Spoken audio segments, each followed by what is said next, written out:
والحب ذو العصف والريحان فبأي آلاء ربكما تكذبان. Ustaz, bagaimana tanda Allah ridho kepada kita dan kita ridho kepada Allah? Akhi fillah, Allah berfirman dalam Al-Quran berkaitan dengan keridhaan yang Allah akan turunkan kepada seseorang. Irji'i ila rabbiki radiyatan mardiyah fadkhuli fi ibadi wadkhuli jannati. Ayat ini mengabarkan kepada kita bahwa keridhaan yang Allah harapkan kita miliki ketika kembali kepada Allah adalah keridhaan yang menyebabkan kita bisa masuk golongan hamba-hamba Allah. Fadkhuli fi ibadi wadkhuli jannati. Golongan hamba Allah ini dikatakan hamba Allah ketika manusia itu beribadah hanya kepada Allah. U'budu itu perbuatannya, rabbakumul ladzi khalaqakum. Isim fa'ilnya abdun, hamba. Jadi masuklah golongan hamba-hambaku dengan beribadah. Maka keridhaan dapat karena ibadah yang kau lakukan. Bahkan Allah mengatakan mimma aftaratu alaih. Ketika kau melakukan yang wajib, itu menimbulkan keridhaanku untukmu. Apalagi kalau nanti kamu hiasi yang wajib dengan yang sunnah, la yazalu abdi yataqarrabu ilayya bin nawafil hatta uhibbahu gitu. Tidaklah seorang hamba mendekatkan diri kepada aku dengan yang sunnah sampai aku jatuh cinta. Ridhonya Allah itu menyebabkan cintanya Allah. Jadi jadilah hamba Allah yang benar. Dengan bahasan detailnya tentu orang jadi hamba Allah itu ketika dia berilmu tentang Allah, paham tentang usul salasa dan lain sebagainya. Baru masuk kategori nanti Allah bakal ridho sama orang yang seperti itu. Jadi orang yang diridhoi sama Allah otomatis orang yang memiliki bekas ibadah karena ibadah yang benar, ikatan yang kuat. Apa sih kalau bahasa Syekh Salim bin Al-Hilali itu beliau mengatakan musyaratah, muraqabah, mujahadah, taslim, ridha. Antum melihat dalam sarah Tazkiyatun Nafs Al-Anbiya wal Mursalin Syekh Salim bin Al-Hilali beliau mengatakan ada beberapa tahapan dalam Tazkiyatun Nufus. Yang pertama musyaratah, yang kedua muraqabah, yang ketiga mujahadah, yang keempat taslim, yang kelima ridha. Apa musyaratah, Ustaz? Musyaratah itu mengikat diri dengan Allah dengan ikatan yang kuat. Mengikat diri ikatan yang kuat. Kemudian muraqabah itu mendekatkan diri dengan ibadah. Mujahadah bersungguh-sungguh dalam beribadah. Kenapa? Karena nggak mungkin dapat hidayah tanpa jahadu fina lanahdiyanahum subulana. Kemudian taslim, tunduk patuh berserah diri. Taslim ini efek cinta, ilmu, yakin, ikhlas, jujur, mahabbah. Efeknya ingkiyat dan qabul. Taslim itu di dalamnya ingkiyat dan qabul, tunduk dan patuh kepada yang dicintai. Baru kita bicara ridha.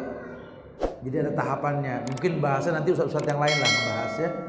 Besok Ustaz Syafiq berselama nanti antum bisa kaji beliau tentang apa, bertanya sama beliau tentang masalah tazkiyatun nafs. Ya, Masya Allah. Ya. Bagaimana ciri-ciri mendapatkan Lailatul Qadar? Ya, Lailatul Qadar itu merupakan malam yang Allah turunkan hanya di bulan Ramadan. Ketenangan yang datang di bulan Ramadan di Lailatul Qadar, dan malam tersebut malam yang lebih baik daripada 1000 bulan. Kita disunahkan baca doa istighfar, Allahumma innaka afuwun tuhibbul afwa fa'fu anni. Apa ciri-cirinya, Ustaz? Ya doanya diijabah, diampunkan sama Allah. Orang yang diampunkan sama Allah apa? Ya ahlul jannah. Mungkin dia belum meninggal, belum masuk surga, cuma tingkahnya tingkah penghuni surga. Apa tingkah penghuni surga? yakni yaqulu salaman salaman la yasma'una fiha lagwan wala ta'siman illa qilan salaman salaman. Penghuni surga itu lembut tutur katanya. Ashabul yamin, orang-orang dari golongan kanan, gampang memaafkan orang lain, ya, meyakini bahwa doa itu silahul mukmin, itu apa penghuni surga. Allahu a'lam.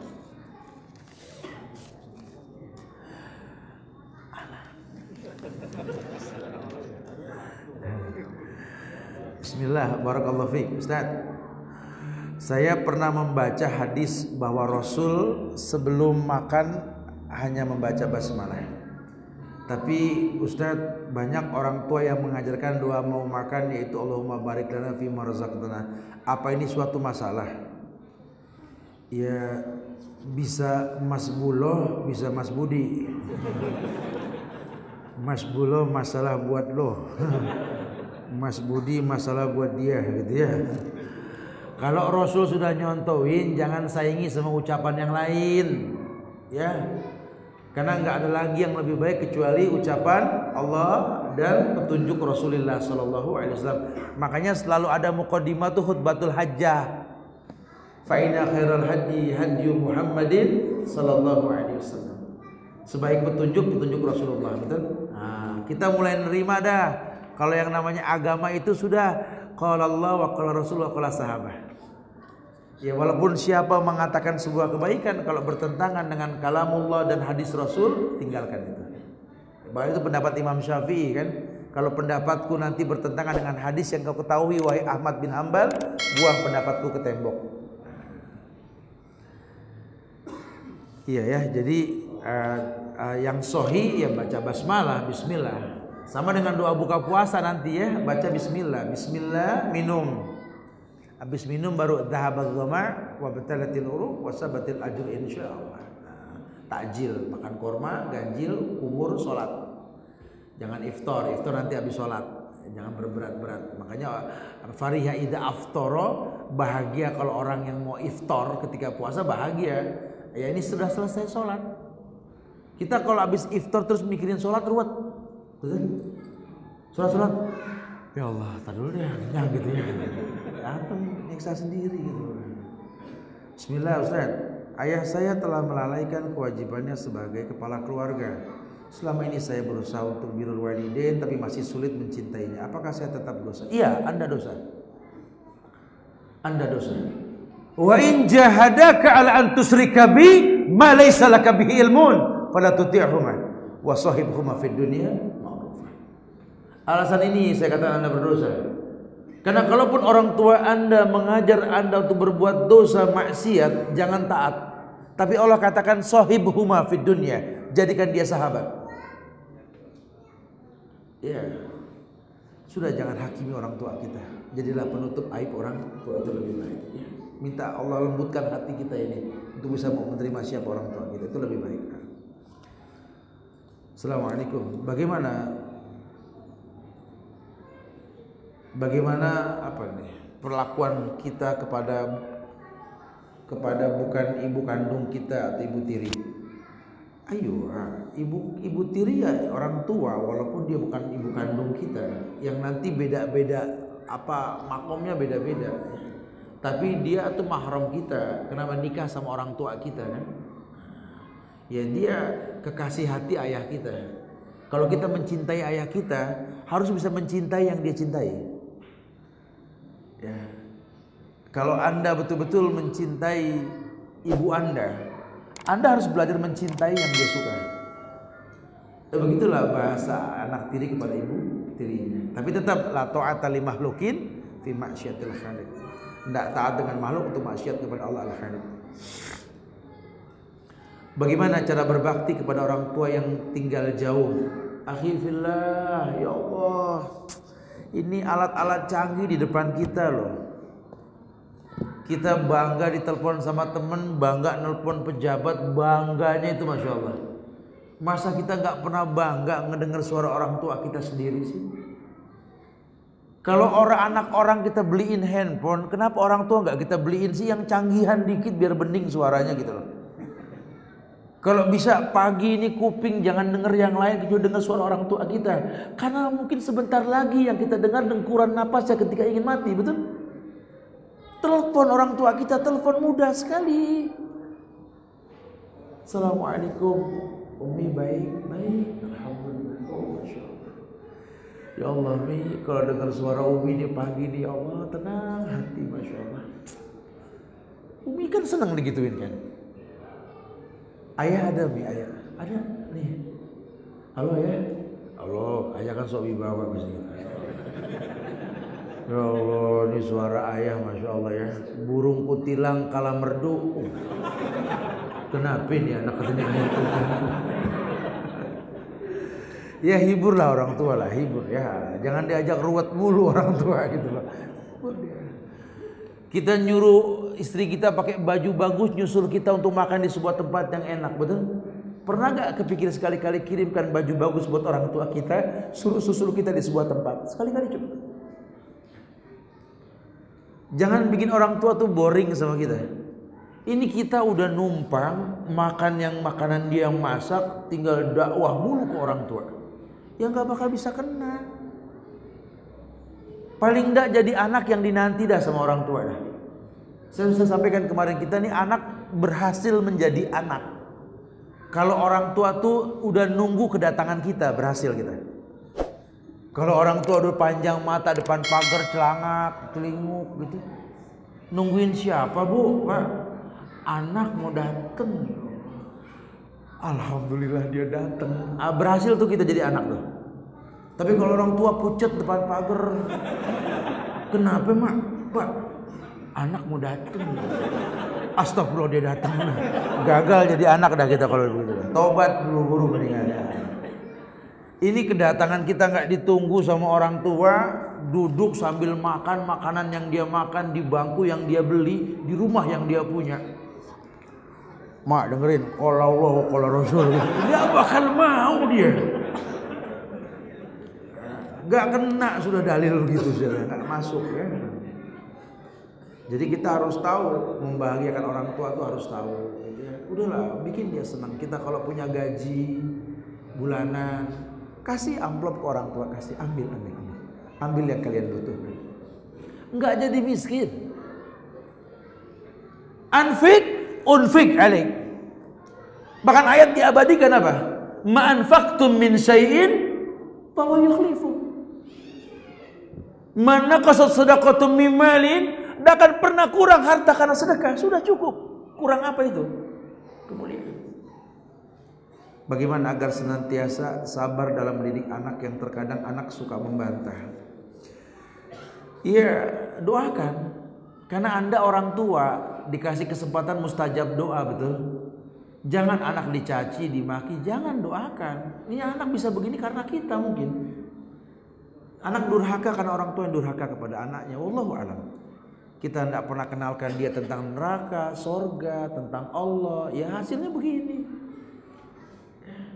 Ya doakan, arahkan.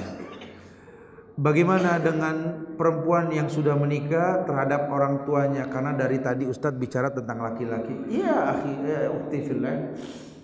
Perempuan kalau sudah menikah memang rabbuha fid dunya zawjuha ya.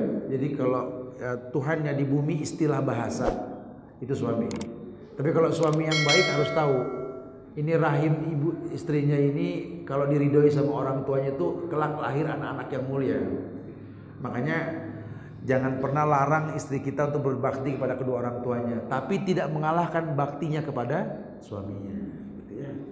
Jadi kalau dia mau ketemu sama orang tuanya biarkan, lawang itu sehat buat dia kok silaturahmi, bikin senang hatinya, betul? Insyaallah. Jadi silakan.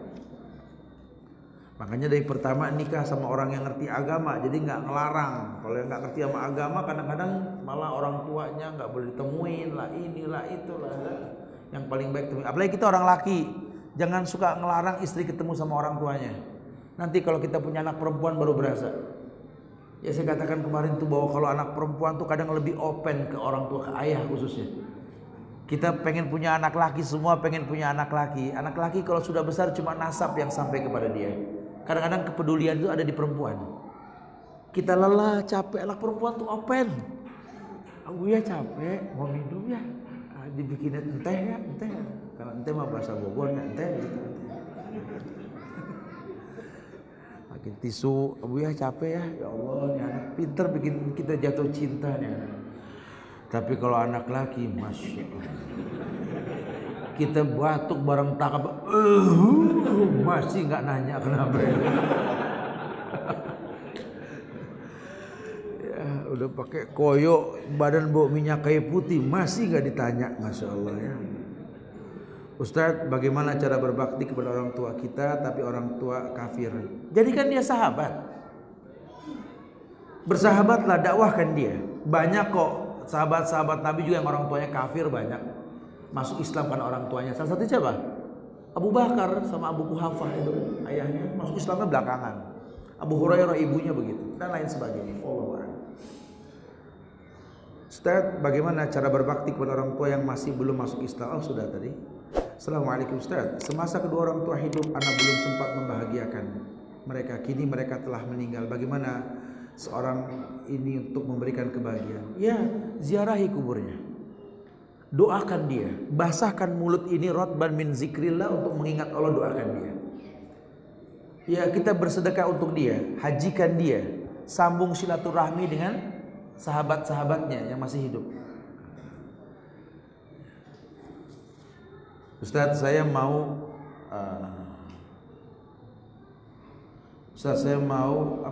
hadis yang menjelaskan tentang usia yang 40 tahun sempurna tersebut. Ya, buka Al-Ahqaf ayat 15, lihat tafsirnya nanti. Mana lebih afdal tarawih di rumah atau di masjid? Karena Rasul tarawih di masjid pada 3 malam pertama. Rasul lakukan 3 kali berturut-turut di masjid, kemudian sisanya di rumah. Ini untuk mengabarkan bahwa tarawih itu sunnah. Tapi Nabi mengatakan afdalus sholatul lail tulal qiyam. Salat tarawih yang paling afdal, yang paling lama berdiri. Jadi kalau Nabi sholat di rumah nggak jadi pendek. Kalau kita kan kenapa di rumah cepat begitu kan? Jadi kalau emang bacaan antum kurang bagus, serahkan sama imam. Imam, qiraatul makmum. Bacaan imam, bacaan makmum. Ya kalau bacaan antum bagus, silahkan di rumah. Bawa istri, bawa anak didik untuk sholat, silahkan, boleh. Tarawih ini sholat santai kok. Sholat santai, tarawih. Ya, tapi kalau memang bacaan kita kurang bagus, atau kita aja yang baca bosen, inakul huwallah, dengan di masjid dah, jangan maksain di rumah kalau begitu ya. Bagaimana pendapat Ustaz tentang pendebat Dr. Zakir Naik yang banyak menguasai kitab? Wallahu a'lam. Semoga Allah muliakan beliau dengan ilmunya insyaallah. Saya selalu berhusnuzon karena saya nggak mengerti ya, tapi yang pasti banyak kebaikan yang ditelurkan dari beliau. Bicara manhaj dan lain sebagainya, Anda belum ketemu sama beliau. Wallahu a'lam. Bagaimana aturan saf wanita apabila sholat diimami oleh wanita? Iya, tidak di depan imamnya, sebaris dengan saf yang paling depan. Wallahu a'lam.